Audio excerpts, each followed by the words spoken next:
Hey everyone, welcome back. In this video, I'll show you how to export Autoruns data step by step. Exporting Autoruns data allows you to save a snapshot of your startup entries for documentation, troubleshooting, system audits, or sharing with technical support. So let's get started. First, open Autoruns on your Windows computer and run it with administrator privileges if prompted. Wait for the application to finish scanning your system and load all startup entries before exporting the data.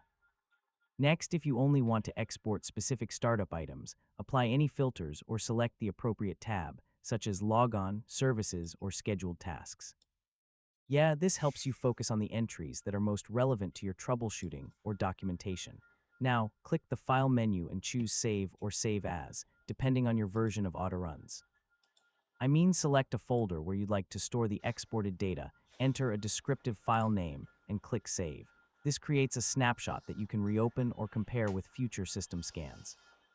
If you need to share the information with someone else, you can also export or save the data in a format that's easy to review.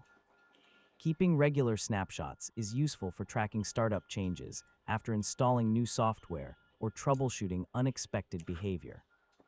After saving the file, open it to verify that all the expected startup entries have been recorded.